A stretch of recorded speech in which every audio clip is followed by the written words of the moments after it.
నా షాపుని కొట్టకురా, నేను కొట్టినా కొట్టుకుంటా, పెట్టినా పెట్టుకుంటా, నా షాపు మీద నువ్వు చెయ్యొద్దు అనేసి దొబ్బారు. దొబ్బినా కూడా ఆగలేదు అన్న, మనోజ్ అన్న ఆగలేదు. దానివల్ల ప్రసాద్ దెబ్బ కొట్టిండు అన్న. సార్ ఏంటంటే కొట్టొద్దు నా షాపు, నేను భయం పెట్టుకుంటా, కొట్టకురా అన్నాడు. ఇద్దరు దానివల్ల ఇక ఆ షాపు గురించి ఏదంతా గొడవ, తండ్రి కొడుకుని నెట్టుకున్నారు. అసలు దెబ్బలు నాకు తెలిసి దెబ్బలు తగ్గలేదు, ట్రై చేసుకున్నారు. దెబ్బలు తగినంత ఇది ఏం పాత ఉన్నాయి, అది ఇది ఒకటేసారి. అన్నదమ్ములకు మంచి గద్దలు ఉన్నాయి. ఏమన్నా మౌనిక మేడం చేసుకోవడం ఇష్టం ఫస్ట్ నుండి వాళ్ళకి ఇష్టం లేదు. దానివల్ల కొంచెం వాళ్ళు ఫస్ట్ నుండి డిస్టర్బెన్స్ ఆ విషయం మీద. ఎవరికో బాబు ఉన్నాడు, ఆల్రెడీ బాబు ఉన్నాడు కాబట్టి వాళ్ళకి ఇష్టం లేదు.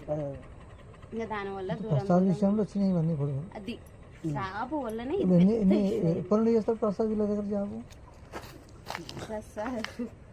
ప్రసాద్ జాబ్ వాడు 6 సంవత్సరాలు 4 సంవత్సరాలు ఇక్కడ హైదరాబాద్ కాదు పనిచేస్తారు సార్ దగ్గర. ఇప్పుడు ఇంట్లో ఎవరెవరు ఉన్నారు? మనోజ్ అన్నుండు, మౌనిక ముందు, అమ్ముండు, ముగ్గురు. సార్ లేడా? మార్నింగ్ మేడం వచ్చా, ప్రసన్న మేడం వచ్చింది కదా,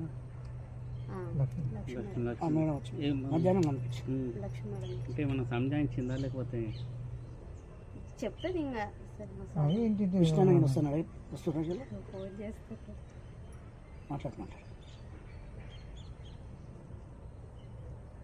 అన్న నా ఫోన్ అందరి ఫోన్ హ్యాండ్ ఓవర్ చేసుకున్నాడు, కానీ నా మీద నమ్మకం ఎక్కువ. నా ఫోన్ ఒక్కటే హ్యాండ్ ఓవర్ చేసుకున్నాడు.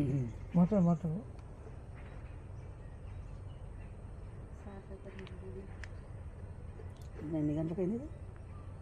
నైట్, శనివారం నైట్.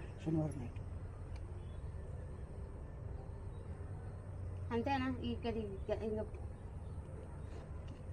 సారు ఇక్కడ ఏం జరుగుతుందో తెలుసుకోవాలని ఫోన్ చేద్దాం అన్న. రాడు, నాకు తెలిసి మా విష్ణు అన్న రాడు. కానీ ఈయన భయం ఏంటంటే, విష్ణు అన్న ఏంటంటే సారు మీద చెయ్యేసిన ఎవరన్నా ఏమన్నా అన్న ఒప్పుకోడు.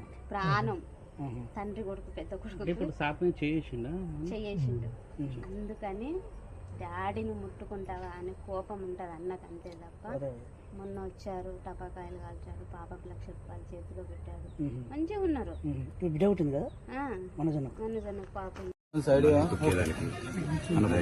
పాప ఇంక్లూడ్ చేయడం, నా బిడ్డలు ఇంట్లో ఉండగానే అలా బిహేవ్ చేయడం. ఈరోజు పోలీస్ దగ్గరికి నేను వెళ్ళి ప్రొటెక్షన్, నేను మొన్న వచ్చి అడిగినప్పుడు మీకు అన్ని ఎవిడెన్స్ ఇస్తాను. ఎస్ఐ గారు ఇక్కడి నుంచి వచ్చి నేను ఇస్తాను సార్ ప్రొటెక్షన్ చూపించాను. బౌన్సర్లు అందరూ అక్కడ దాంతున్నారు, అది కొంచెం చూసి ఓకే సార్ ధైర్యం ఉంటుంది, మేము ఎక్కడికి వెళ్ళట్లేదని చెప్పి మాట్లాడి పారిపోయారు. ఇప్పుడు కానిస్టేబుల్స్ వచ్చి అందరూ నా మనుషులందరినీ భయపించి ఇప్పుడు వాళ్ళ పేర్లు తీసుకుని బెదరగొట్టి మా మనుషులను పంపించేసి వేరే బాడీ గార్డ్ లోపల పంపించున్నారు సార్. ఏం జరిగిందండి అసలు?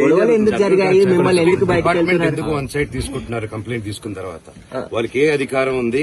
నా ప్రొటెక్ట్ చేసే మనుషుల్ని పంపించేదానికి అధికారం ఉంది? ప్రపంచంలో అందరినీ కలుస్తాను సార్, బయలుదేరు. మీ తండ్రి మీ మీద కేసు పెట్టారు కదా.